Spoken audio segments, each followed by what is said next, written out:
Lecture का हमारा topic है वायरस। अब जो हमारा पहला पॉइंट है वो ये कहता है कि study of virus is called virology. तो वायरोलॉजी क्या है कि अगर हम वायरस की स्टडी कर रहे हैं तो वो ब्रांच जिसमें हम वायरस की स्टडी करते हैं उस ब्रांच को हम वायरोलॉजी बोलते हैं। अब हम इसके बाद कुछ एक मेजर साइंटिस्ट के नाम पढ़ेंगे जो वायरस की डिस्कवरी में इम्पॉर्टेंट है। तो जो वायरस का टर्म है तो term virus is given by Pasteur. तो पॉस्चर एक साइंटिस्ट थे जिन्होंने वायरस के टर्म को दिया था, इस टर्म की डिस्कवरी करी थी।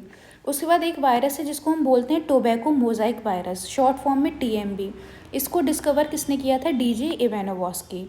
उसके बाद MW वाइजरनेक ने क्या कहा था कि जो वायरस हैं वो क्या है? कंटेजिनम वाइवम फ्लूडियम, मीन्स ये कैसे हैं? लिविंग इन्फेक्शियस फ्लूड हैं। जो इनके पास फ्लूड होता है वायरस के अंदर वो कैसा होता है? लिविंग होता है। और कैसा होता है? इन्फेक्शियस होता है। मीन्स ये किसी भी हेल्दी एनिमल हो या प्लांट हो या कोई भी लिविंग ऑर्गेनिज्म हो उसको इन्फेक्ट कर सकते हैं। ठीक है, तो ये तो डेफिनेशन हो गई वायरस की। अब उसके बाद WM स्टैनले ने क्या किया था? जो टोबैको मोजाइक वायरस है उसका क्रिस्टलाइजेशन किया था, मीन्स इसके क्रिस्टल फॉर्म करे थे, जिस वजह से इनको नोबेल प्राइज़ मिला था। उसके बाद FC वाउमैन ने क्या किया था? Describe chemical nature of virus. जो वायरस होता है उसके केमिकल नेचर को डिस्क्राइब किया था FC वाउमैन ने। तो ये तो हो गए वायरस की डिस्कवरी की बात। अब हम वायरस के कुछ जनरल कैरेक्टरिस्टिक्स को पढ़ते हैं। तो जो वायरस होते हैं उनमें जो फ्लूड होता है वो कैसा होता है? पॉइजनस होता है। और कैसा होता है? इन्फेक्शियस होता है। मीन्स हेल्दी से अनहेल्दी से हेल्दी पर्सन में ट्रांसफ़र होता है। ठीक है, तो इसको हम क्या बोलेंगे? वैनम। अब वैनम वर्ड का ही मतलब होता है पॉइजन।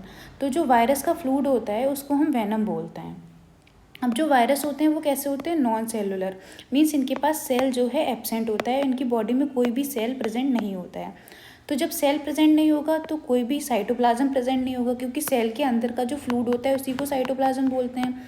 तो जब सेल नहीं है तो कोई भी साइटोप्लाज्म नहीं है, तो नॉन सेलुलर, नॉन साइटोप्लाज्मिक। उसके बाद इन्फेक्शियस एजेंट होते हैं, मीन्स ये जो हैं वन पर्सन टू अनदर या one animal to another transfer का इन्फेक्शन को ट्रांसफ़र करेंगे। ठीक है, और जो वायरस का पूरी बॉडी होती है उसके हर एक पार्ट से ये इन्फेक्शन करता है।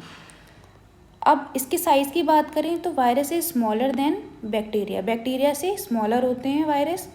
अब एक इम्पॉर्टेंट है कि जो वायरस होते हैं वो कैसे होते हैं? ऑब्लिगेट इंट्रासेलुलर पैरासाइट, मीन्स एक तो ये सेल के अंदर रहते हैं, जो भी ऑर्गेनिज्म है जिसको ये इन्फेक्ट कर रहे हैं उसकी सेल के अंदर रहेंगे, इसलिए इनको बोलते हैं इंट्रासेलुलर।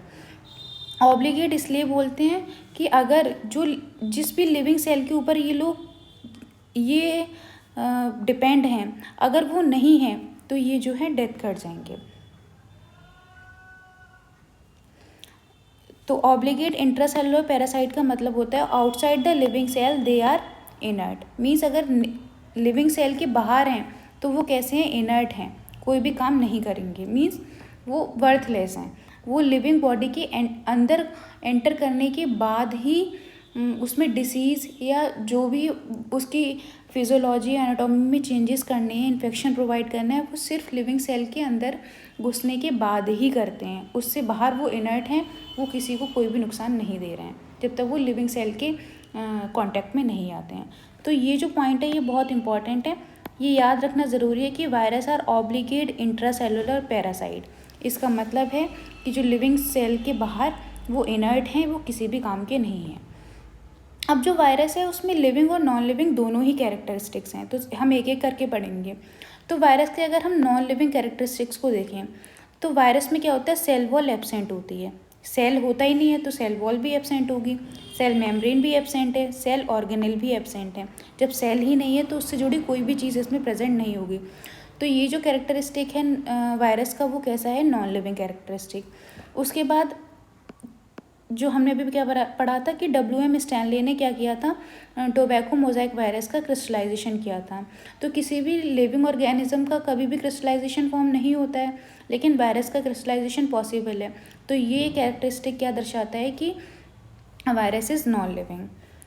उसके बाद ऑब्लिगेट इंट्रासेलुलर पैरासाइट, मीन्स ये कोई भी लिविंग सेल है उसके बाहर ही कैसे हैं? इनर्ट हैं, ये किसी भी काम के नहीं हैं। तो ये भी इसका जो कैरेक्टरिस्टिक है वो कैसा है? Non living. उसके बाद अगर हम इसके लिविंग कैरेक्टरिस्टिक की बात करें तो जेनेटिक मटेरियल क्या है, इसमें जेनेटिक मटेरियल प्रेजेंट होता है जो किसका कैरेक्टरिस्टिक है, लिविंग का। जो भी लिविंग ऑर्गेनिज्म होगा उसमें जेनेटिक मटेरियल होगा। तो वैसे ही वायरस का भी जो जेनेटिक मटेरियल है वो आरएनए भी हो सकता है और डीएनए भी। अब इसमें जो है हमें क्या देखने को मिलेगा कि रेप्लिकेशन भी होता है, वायरस अपनी कॉपीज़ भी बनाता है। तो ये चीज़ भी हमें क्या शो करती है कि वायरस इज़ लिविंग। और उसमें म्यूटेशन भी होता है, मीन्स ये अपनी जो अंदर की फिजियोलॉजी है उसको चेंज करता है। जैसे कोविड के टाइम पे हमने देखा था कि कोविड जो वायरस है वो कंटिन्यूसली अपने आप को म्यूटेट कर रहा था, जिससे इन्फेक्शन हर लेवल पे और ज़्यादा बढ़ता चला जा रहा था।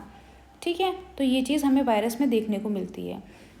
उसके बाद वायरस रिप्रोडक्शन भी करते हैं और मल्टीप्लिकेशन भी शो करते हैं, अपने नंबर्स को बढ़ाते हैं और लिविंग ऑर्गेनिज्म में क्या करते हैं, डिसीज़ को कॉज करते हैं।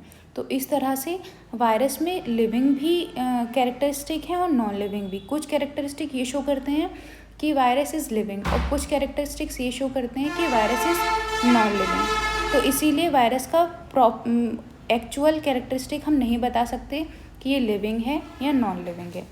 उसके बाद अगर हम वायरस के साइज़ की बात करें तो साइज़ इज़ 200 नैनोमीटर जो नॉर्मल साइज़ है। अब प्लांट वायरस और एनिमल वायरस दो तरह के वायरस होते हैं।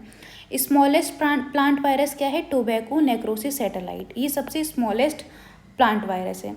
लार्जेस्ट प्लांट वायरस है सिट्रस ट्रास्टेजा, ये सबसे बड़ा प्लांट वायरस है।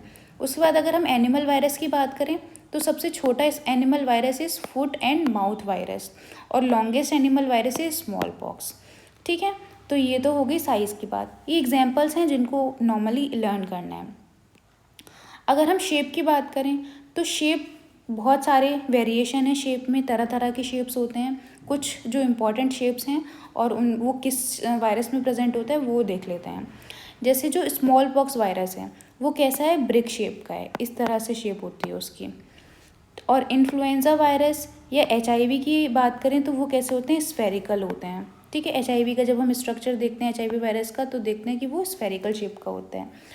TMB is rod shaped. ठीक है, उसके बाद बैक्टीरियोफेज कैसे होते हैं, टेडपोल होते हैं, इस तरह से स्ट्रक्चर होता है उनका। ठीक है, तो ये तो होता है बैक्टीरियोफेज।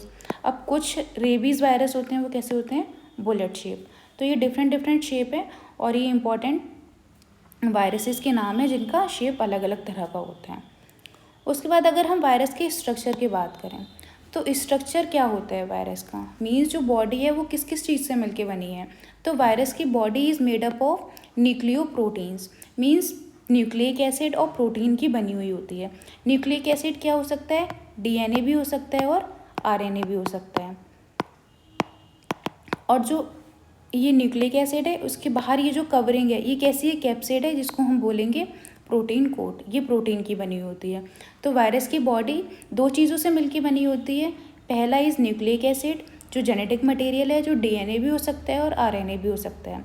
उसके ऊपर की ये जो कवरिंग है वो प्रोटीन की बनी होती है जिसको हम बोलेंगे कैप्सिड। ठीक है, तो ये तो हो गई स्ट्रक्चर की बात।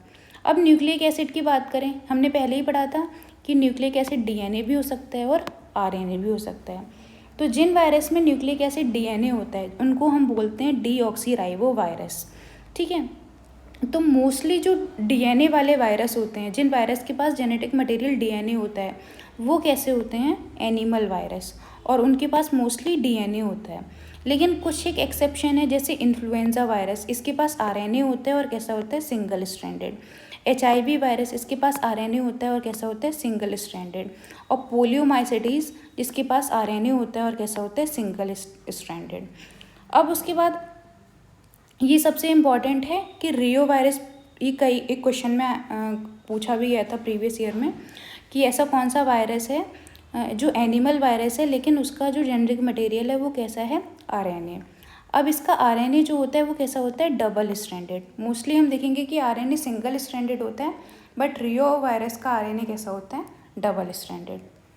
उसके बाद वो वायरस जिनमें जेनेटिक मटेरियल कैसा होता है, RNA, उनको हम बोलेंगे राइबो वायरस। ठीक है, तो ये जो RNA होता है जिनका जेनेटिक मटेरियल वो मोस्टली कैसे होते हैं, प्लांट वायरस। ठीक है, और ये कैसे होते हैं, सिंगल स्ट्रैंडेड। लेकिन कुछ एक एक्सेप्शंस यहाँ पे भी हैं, जैसे कॉलीफ्लावर मोज़ाइक वायरस, इसका जो डीएनए होता है वो कैसा होता है, डबल स्ट्रैंडेड। डालिया मोज़ाइक वायरस, इसका डीएनए होता है डबल स्ट्रैंडेड। और मिराविलस मोज़ाइक वायरस, इसका भी डीएनए होता है डबल स्ट्रैंडेड।